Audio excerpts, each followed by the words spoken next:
This is Where We Live on Connecticut Public Radio. I'm Lucy Nalpathanchel, broadcasting remotely. Have you ever thought about donating a kidney? More than 100,000 Americans are waiting for a life-saving organ. Back in 2017, altruistic donors in Connecticut, 2 women who had no intended recipients, donated their kidneys. Their donations prompted one of the largest kidney chain exchanges in the country. Coming up, we learn more about paired donations or kidney swaps and how medical advances have made it much easier to become a living donor. First, Jeff Currey serves East Hartford, Manchester, and South Windsor in the Connecticut General Assembly. He's in his 3rd term. Before becoming a state lawmaker, he was a member of East Hartford's school board. His mother is Melody Currey, who was also a state legislator, a former East Hartford mayor, and a state commissioner. The Curreys are longtime public servants, but now Jeff Currey is asking the public for their help. Representative Jeff Currey joins us now on Zoom. Thanks so much for coming on the show today. Absolutely. Thank you for having me. We have you on today because you got the news earlier, I believe, or late last year, that you are in stage 5 kidney failure. Can you take us back to that day when you heard the news? How did you react? Yes. So one might assume that one would hear that and have some sort of a breakdown of sorts. But I have been working with a tremendous group of medical providers who essentially set me up to know that this was likely to be the outcome of what I was going to be getting myself into. We had tried over a number of years to curtail the effects of what was happening inside.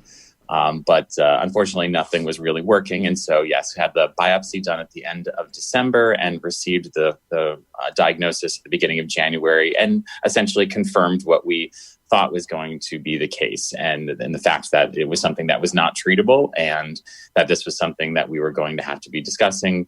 But at that time, we really thought it was about another 5 to 8 years out that I would be actually discussing the kidney transplant options. But unfortunately, over the last few months, things deteriorated quite quickly and essentially forced my hand at the end of June to begin the process of working with the kidney transplant team over at Hartford Hospital. So, Jeff, you'd known for some time that you had kidney issues, but you said that it seemed to progress so rapidly. Did that surprise you? Oh, absolutely. Yes. Because even though you know something is inevitable, knowing you have a little bit more time before you actually have to kind of face the reality of it, what was a bit... there was an assurance there that, there was more time to be able to get some stuff done. But knowing that this is not something that's, going to worry about ending my life tomorrow, but is something that has to be addressed as quickly as we possibly can. We're going to talk about how people can become living donors and the importance of a kidney transplant. But the other option for you, Jeff, would be dialysis. So can you talk a little bit more about that process? Yes, so that was one of the options that we discussed, my nephrologist and I. Obviously, many people know that dialysis is somewhat of a disruption to your daily life, is not something that is for everyone. They do have different modes of dialysis these days, but obviously if that's something that we can avoid, we are working towards avoiding that. And so that's why we have been working so hard to truly highlight the living donor program and really helping to get the message out so that folks get over to Hartford Hospital to have those discussions with the transplant coordinators and the living donor team. I mentioned, Jeff, that you're a longtime state lawmaker. You've spent much of your life serving the public. What's it been like now that you've made this very public plea for people to sign up to become living kidney donors, to have to ask people in this very public way because you know that your health depends on it? Yeah, so it's a very uncomfortable situation. I am not one typically who likes to ask for any sort of help when it comes to myself. I will ask all day, every day, if it means helping, a neighbor, a friend, a family member, a constituent. But understanding that this was something that was going to have to be put out into the universe a little bit more on a grand scale, there was never a question in my mind that I was going to be very fortunate and privileged to be able to use my platform and be able to cast such a wide net to so many people, not only throughout the state, but around the country, who have taken notice of this and have reached out with such amazing words of support and suggestions on how to move forward. And it's just been absolutely overwhelming. So, I recognize that I'm extremely fortunate in that case. And hopefully, this can't just be about me. And so, I hope that by helping to get this message out, it really highlights the importance of organ donation in general, and that folks are truly willing to step up. And, in my case with the kidneys, that they're willing to share their spare. Share their spare. I like that. Representative Jeff Currey again. He serves East Hartford, Manchester, and South Windsor. We're talking to him today because he needs a kidney transplant, and we're focusing on living donors, people who can spare a kidney. You can also give a liver if you are a living donor. We're going to learn more throughout the hour here on Where We Live. But I wanted to bring into the conversation now a member of Representative Currey's team at Hartford Healthcare, helping him in this journey. CJ Zenzick is a nurse manager for kidney transplant services at Hartford Hospital. He's joining us by phone. CJ, welcome to the show. Good morning. Thanks for having me. So Representative Currey is just one of many patients at Hartford Hospital that are waiting for a kidney. Can you talk about the wait, and typically how long does someone wait before they find whether it's a living donor or someone that's been deceased? Okay, so here at Hartford Hospital, we have about 360 patients currently on our transplant waiting list.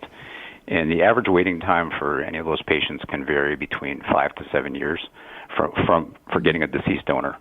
In Jeff's case, he's out in the community trying to locate a live donor. So living donor transplants happen much quicker, and we always push our patients to try to find that potential live donor in the community. When we do identify that live donor, they go through an evaluation very similar to the recipient, and once they're cleared by our transplant team, we could actually get them transplanted fairly quickly, just maybe even a matter of months compared to years on the waiting list. 5 to 7 years, that seems like a long time, especially when you're confronted with dialysis, which is not a pleasant experience. Can you talk about that dialysis and why it's so important for people, if they're able to get a kidney transplant, that they find a match? It is a long time, and our patients, our patient population is getting older, and as those patients spend these years on dialysis, it can be very harmful on their system. So our goal is to, get these patients transplanted as quickly as possible, find them a live donor, or, get them a deceased donor as quickly as possible. The transplant process itself can be, the evaluation process can be very lengthy for some patients, and it could take months to get that patient cleared by our transplant team. And then they're looking at another 5 to 7 years on the waiting list at that point. So it can be very daunting, and that dialysis treatment can put a lot of pressure on that patient, physically, mentally, not only themselves, but their families as well. When someone is ill, oftentimes they look to relatives to help, maybe to think about signing up and donating a kidney. But can you talk about, when we think about those people who sign up to be donors, CJ, the compatibility? What does a donor need in terms of their health to be able to be a successful donor to someone like Representative Currey? So a successful donor, it could be a parent, could be a child, husband, wife, friend, coworker, someone in the community that's willing to help this person. They are put through an evaluation, and that evaluation process includes making sure that they're in good physical and mental health, that they don't have a disease that may rule them out as a potential donor. So something like the cancer or diabetes or hepatitis, there are diseases that may rule patients out to become a potential donor. So they go through a pretty thorough evaluation. We look at certain things. We want to check their physical health, their mental health, They meet with our social worker. We have a living donor advocate that will screen them. They meet with a nephrologist. They meet our surgeon. They meet with one of our living donor coordinators, and they are the ones who provide tons of education to these people, making sure that it's safe for them to become a potential donor. In most cases, we'll start with some blood work, making sure their blood work looks okay, and the blood type match is very important. So we have to have a compatible blood type with our donor, but there are cases where we don't match with that donor, and we can actually use them in a swap type situation down the road. Again, when people think of organ donation, they're thinking about when they're deceased. But the fact that we have two kidneys and we can live with just one, CJ, that's why it so perfect for people to be able to spare a kidney if they can. It is, and I tell lots of patients, we have to remember that we can live with one kidney. Our kidney recipients who are transplanting are going to survive with that one kidney for hopefully many, many years down the road. So part of our job, a big part of our job is education, making sure these patients are aware that they can donate a kidney, that they can live a healthy life, and it's really not going to affect them a bunch. They will have to follow with our team for a certain amount of time. But in reality, it's a perfect gift to give to one of your family members, your friends. It's an amazing thing to do. Jeff Currey, I wanted to go back to you. Tell me about your support network, the people that you have close to you that are helping you, again, in this quest to find a living donor. It's a lot to take in. Yeah, no, and I am very fortunate to have amazing friends and family who have been helping on this. So one of the great things is that when this was set up with Hartford Hospital, one of the things that they asked immediately was, who is your assigned support person? And they required that person to sit with me during the initial 4-hour consultation. And due to the fact that we're doing this also in the middle of a public health crisis, we were able to do that through telehealth. Which was a phenomenal experience and still gave me the opportunity to meet with all of the entire team over at Hartford Hospital.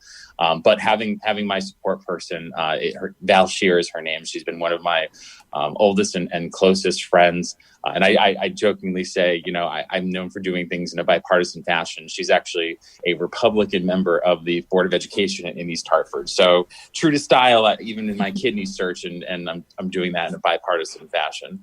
But it's just been amazing with friends in media who have been able to do radio interviews and help promote the website we have, which is getjeffakidney.com.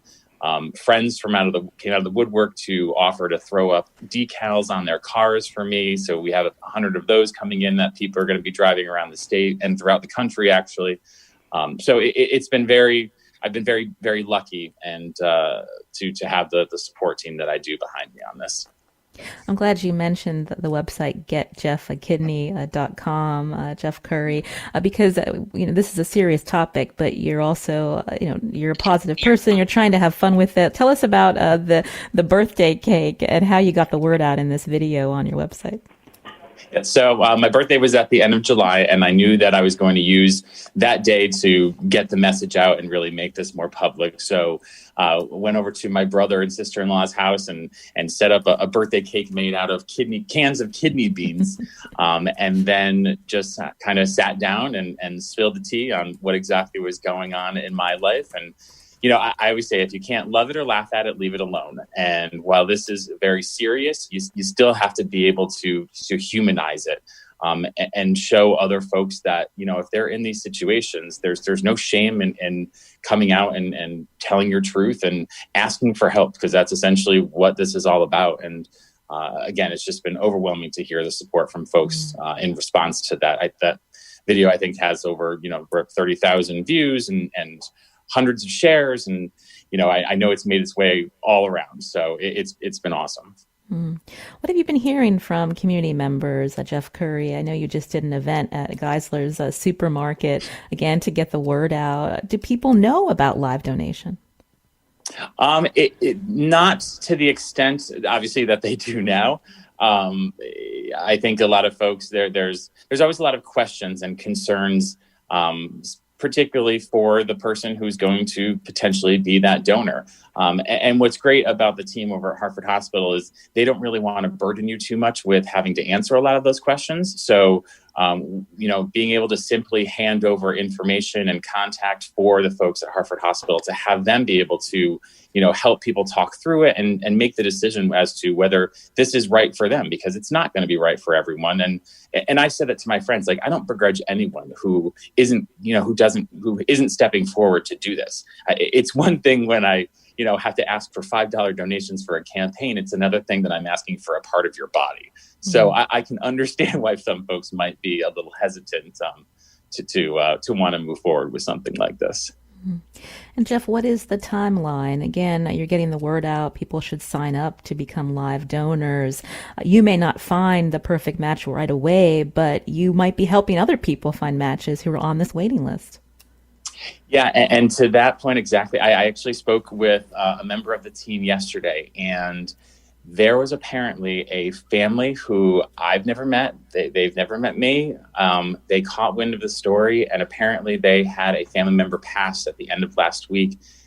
After hearing the story, called up and actually wanted to have those kidneys donated to me. And unfortunately, I'm not listed yet. I have one more appointment to go. So they passed on that, but they were able to actually speak with the family, and those kidneys went to 2 other people. And so it's just absolutely amazing to be able to hear that what we are all collectively doing to help get this message out is truly helping to save people's lives. And that's what this is all about.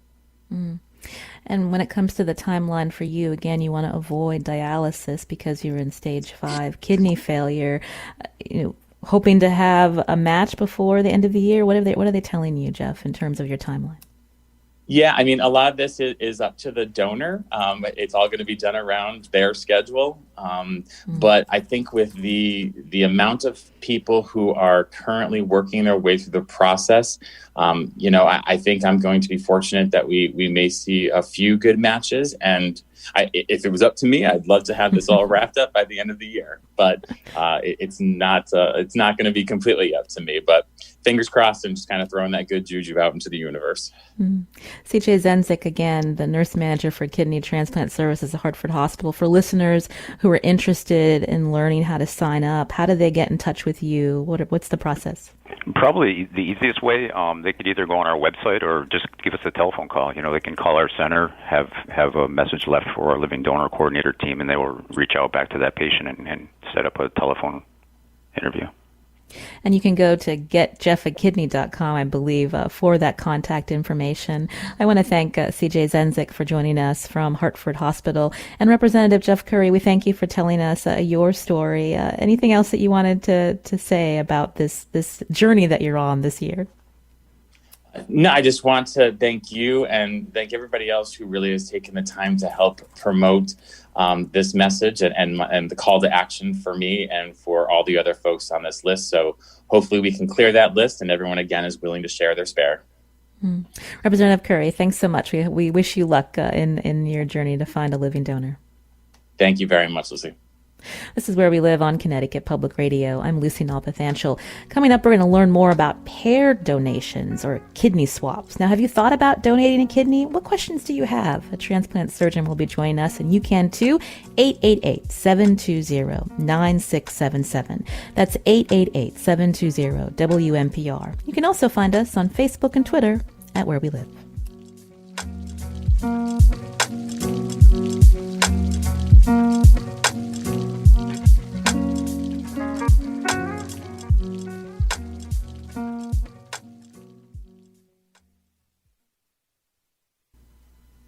This is Where We Live on Connecticut Public Radio. I'm Lucy Nalpathanchel.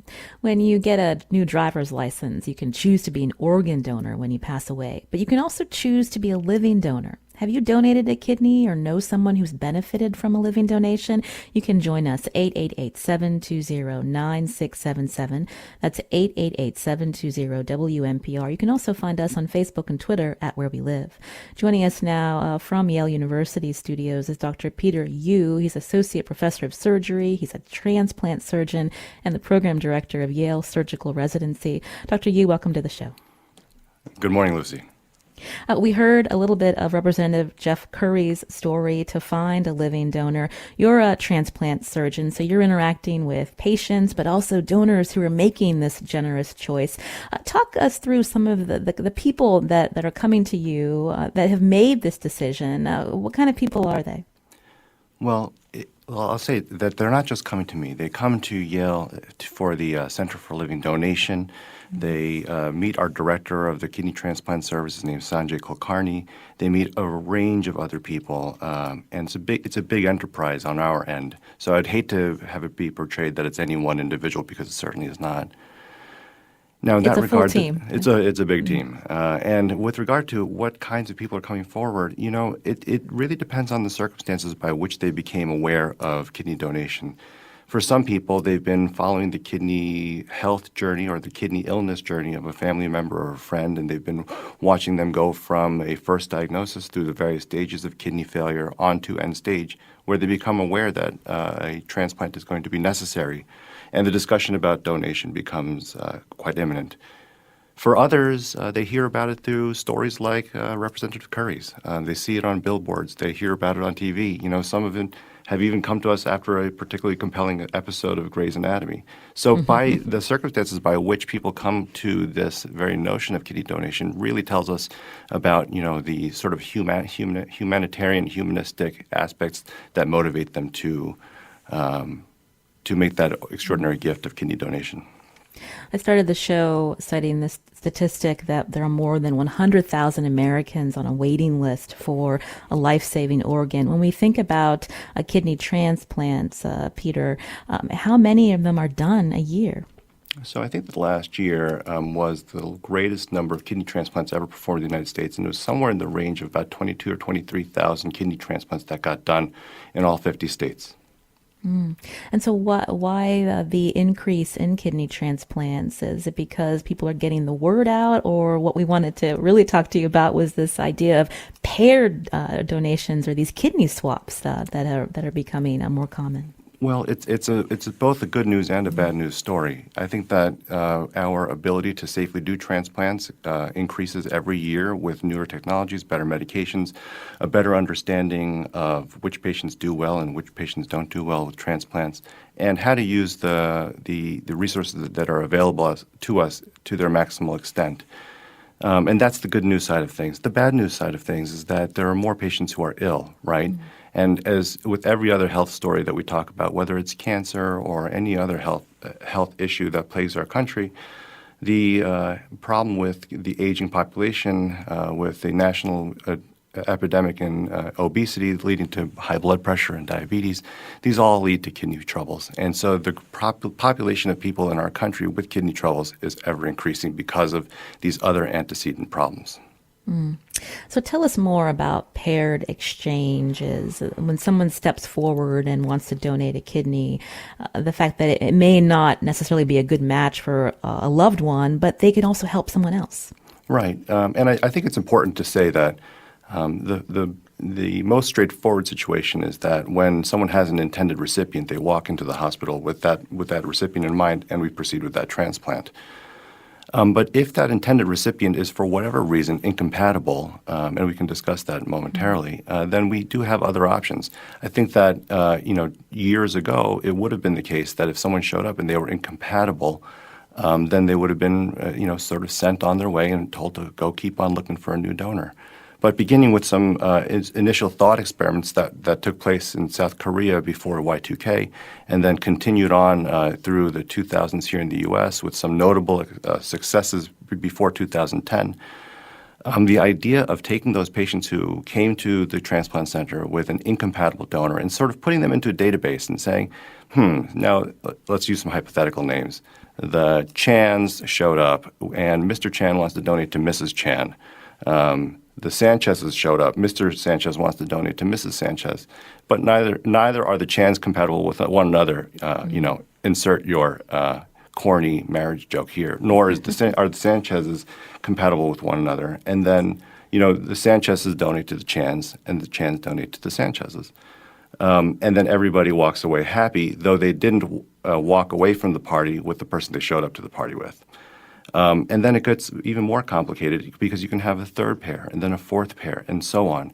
And then so the opportunities to make these sorts of matches, it gets ever easier the greater the database of incompatibles is. So the more pairs we have in the potential mix, the more likely it is we can find a new incompatible pair, another pair to swap with. So you're using computer programs, but also just old-fashioned paper to map out these matches, Peter? Yeah, if I can just say, God bless our nurse coordinator in this enterprise. Her name is Grace Regala. She's been our partner and a real leader in this area for years now. Grace and her partner Joyce, they would sit with legal pads, drawing with whiteboards, lines this way, that way, erase it, throw it out, do it again, and over and over before the software became robust enough to really handle what we were doing. You can join our conversation today as, again, we talk with Dr. Peter Yu. He's a transplant surgeon. We're learning more about living donors, also these paired exchanges or kidney swaps. Is this something that you've heard about? Are you considering it, thinking about it? You can join us 888-720-9677 or find us on Facebook and Twitter at Where We Live. When we talk about these exchanges, there was a pretty large scale exchange that you were involved in back in 2017 at Yale New Haven, where your team had an 18-person swap, exchanging 9 kidneys total. Tell us about how that all came to be. Well, it's a really extraordinary story. And again, Grace Regala, our nurse coordinator in this area, deserves quite a bit of the credit, though. It is that huge team that put the work together. There were a number of patients who were in our incompatible list who had donors who were quite suitable to donate, but just not to them. And as we were looking at them, we couldn't quite put the puzzle together until one person came forward with a non-directed donation. She came forward and said, look, I've got a kidney. I'd love to do this. I would love to donate to somebody on your list. Can I make this happen? And what we did was we had her donate to one pair, then that pair donated to the next, and then so on and so forth down the road. And in fact, a few compatible pairs entered into our exchange in that situation where they could have just kept their kidneys to themselves, but instead they decided to amplify the effect of their donation by participating in the exchange. And then the kidneys went down the row, from one pair to the next. Many, many patients from Connecticut, a few from New York and Florida. I think one of our donors was from Florida. And all the way down the row until the 18th patient, the 18th person was transplanted. So 9 kidneys went down the row, 18 patients involved over the course of several weeks. It was a really fun project, I have to tell you. It was stressful, but it was a lot of fun. It sounds like it would be pretty stressful. How do you coordinate that kind of thing? Well, I'll tell you, when we first started this, I came to Yale as a member of the faculty soon after the paired exchange had started at Yale, and for every single one, it was weeks of preparation. Again, that whiteboard and protocols and figuring out which patients will be rolling in which hallways and things like that. I'll tell you that by now, when we do one of these exchanges, which we just did a few weeks ago, and it's pretty straightforward now. The team's got it down. It's just another day of business when we do one of these exchanges at this point. Again, you can join our conversation, 888-720-9677, or find us on Facebook and Twitter at Where We Live. One of the people that participated in that 18-person exchange at Yale New Haven Hospital back in 2017 was Devon Greenwood. She's a kidney donor, and she's on the phone with us now. Devon, welcome to our show. Good morning. How are you? I'm doing well. So tell us a little bit about your story. How did you become a kidney donor? Well, in 2016, my husband Bill was diagnosed with stage 4 kidney failure. He has polycystic kidney disease, which is a hereditary disease. We had known that this was going to happen eventually, but we didn't really plan on it happening that soon because he was extremely healthy. But when we found that out, I started doing my research and found out he had only 2 options. He could get a deceased kidney, and the wait back then was about 5 to 7 years, and I think it's now up to like 10 years. Or we could find him a living donor. At that time, I realized I was not compatible because I'm A positive and he is O negative. And he had no family members who were eligible. because of the PKD. His brother has PKD. Both of our daughters have PKD. And with me not being a candidate, I did a little more research and found out about exchanges and found that if I was willing to donate a kidney to somebody else, then he could get a kidney. So that was the avenue we pursued when he went in August of 2016 for his evaluation to be put on the transplant list. I told him I wanted to be tested, and that's how we got started. Mm-hmm. Dr. Yu, we wanted to talk more about matches. We heard Devon say that she and her husband had different blood types, so they weren't able to be a match. But tell us more about the compatibility that donors need to have. Sure. It's an interesting and complicated topic. And, there is some risk that we get a little bit out into the weeds and pedantic with the science of it. But keeping things sort of appropriate for the air, first, we think about blood types and the A, B, O blood types that I think people are familiar with. But there are other factors in the blood that will confer compatibility, things that identify ourselves as ourselves so that we can tell ourselves from invading fungi, bacteria, and viruses. And then there are other factors of compatibility that might not be as apparent to the people who are listening to the show today, because things like the size of the donor and the recipient are important. The age differences, and certainly sometimes function of the kidney is also important, because how much function you have is in the donor's kidney will affect how much the recipient has after the transplant.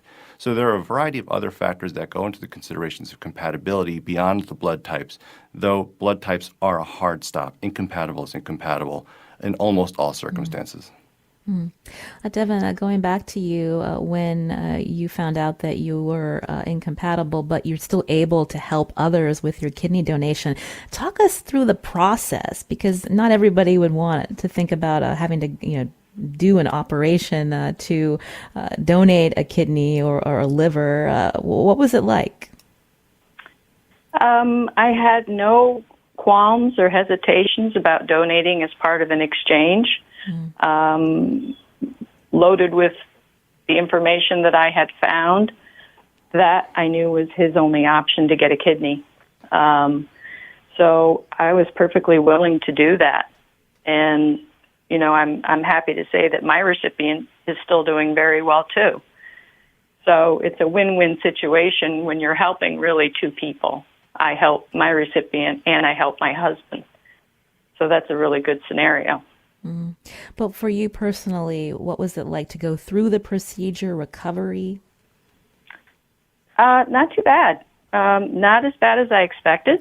Honestly, I have never had a major surgery, so this was my first. And my recovery time, I feel, was pretty good. We both went home together, which was interesting. We had some help at home, but within about a week, we were pretty much able to do what we needed to do on our own, other than, I had to still drive Bill to his regular appointments. I was back at work in 3.5 weeks. Very little. Wasn't on any pain medication at that time, which some people are, some people aren't. It's all individual. Everybody reacts differently to the situation. But overall, I'd have to say the experience was pretty good for a major surgery. That's good to hear, Dr. Peter Yu. So can you talk a little bit more about if somebody's interested in donating a kidney, it's not a super invasive surgery?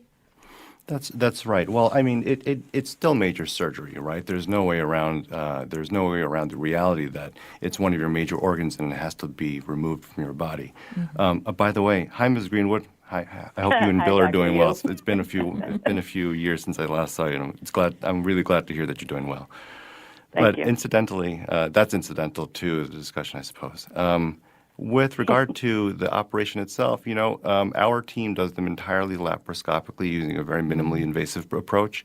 And so the patient is left with a few small incisions, which are used for microscopic instruments, and then a small incision right above the pubic hair where a C-section would have been.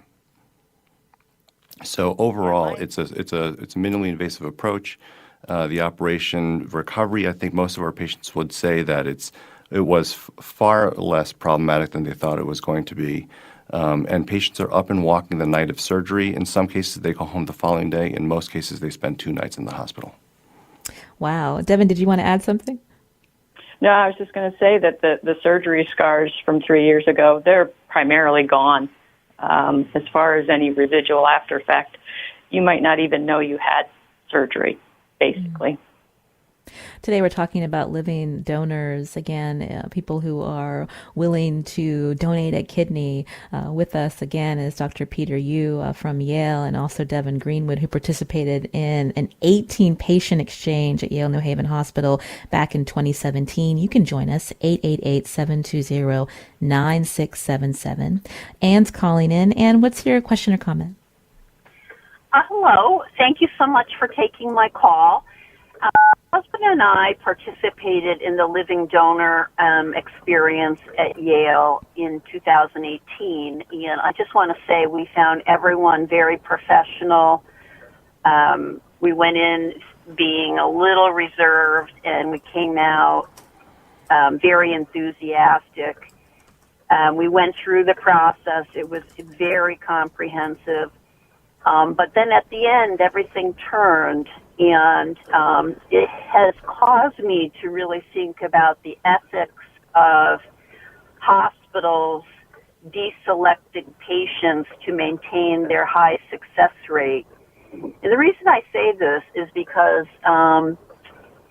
quite honestly, a test was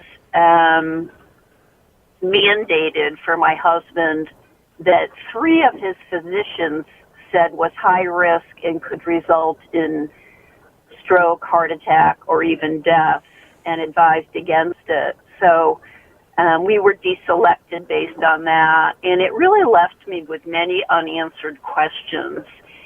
And when I reflect on the experience,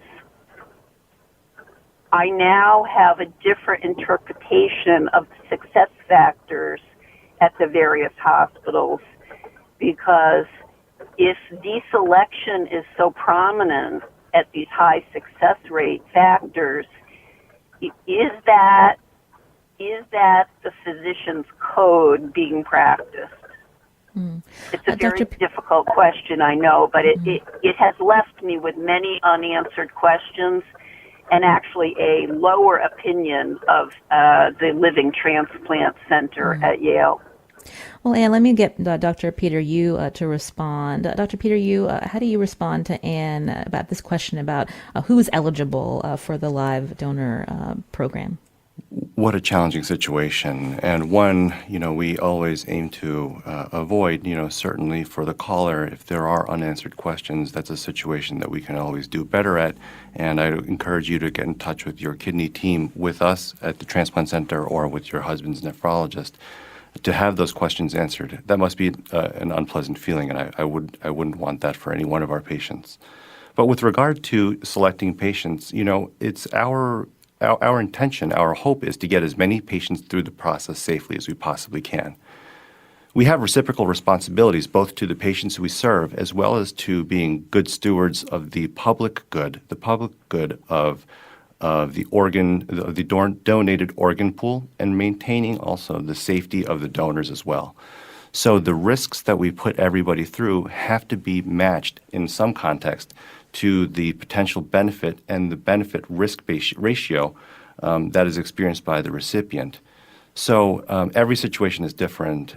It sounds like the caller had an unfortunate experience. And that said, I think that what I hope our listeners take away from the conversation is that every situation is a little bit different, but that we have quite a few responsibilities to balance in how we serve our community, how we serve each individual patient, as well as how we protect the public good of donated organs and the safety of our donors.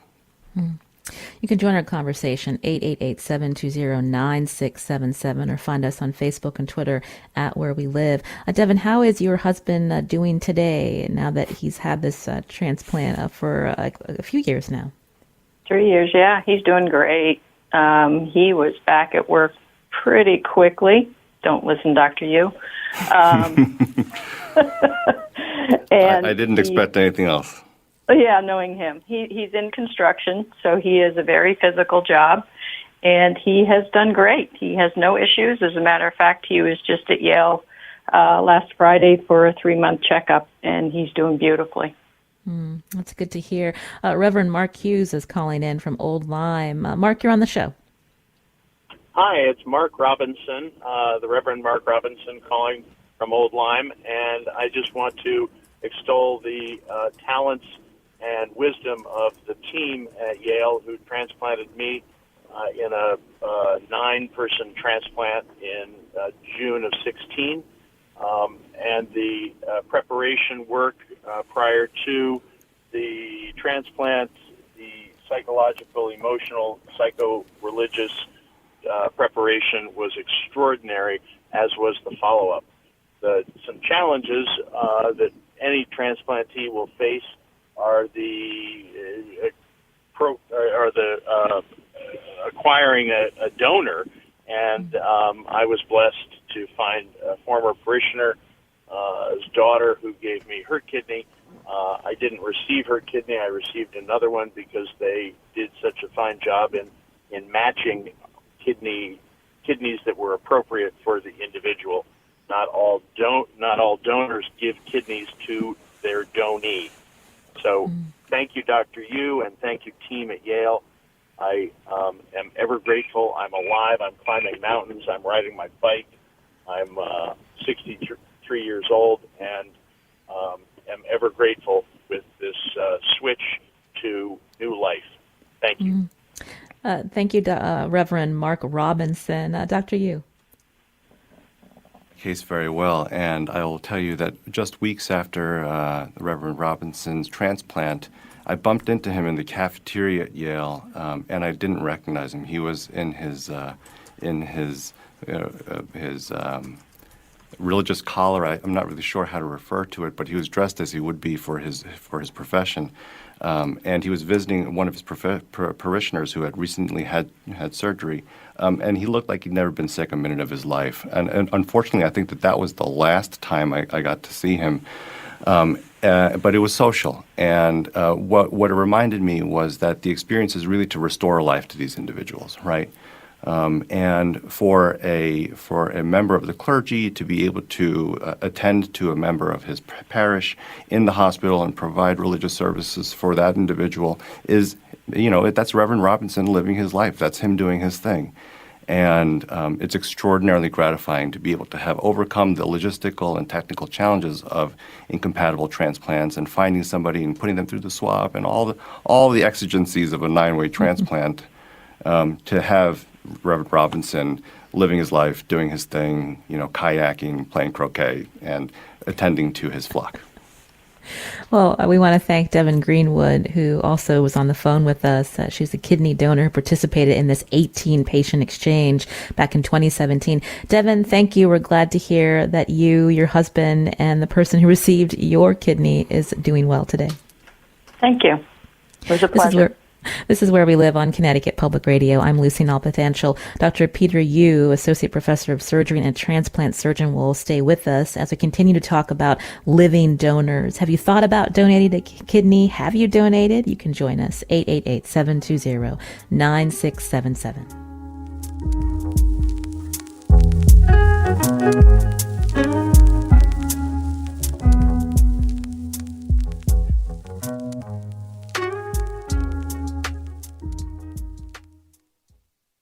This is Where We Live on Connecticut Public Radio. I'm Lucy Nalpathanchel. Today we're learning about kidney swaps or paired kidney exchanges with transplant surgeon Dr. Peter Yu, Associate Professor of Surgery and the Program Director of Yale Surgical Residency.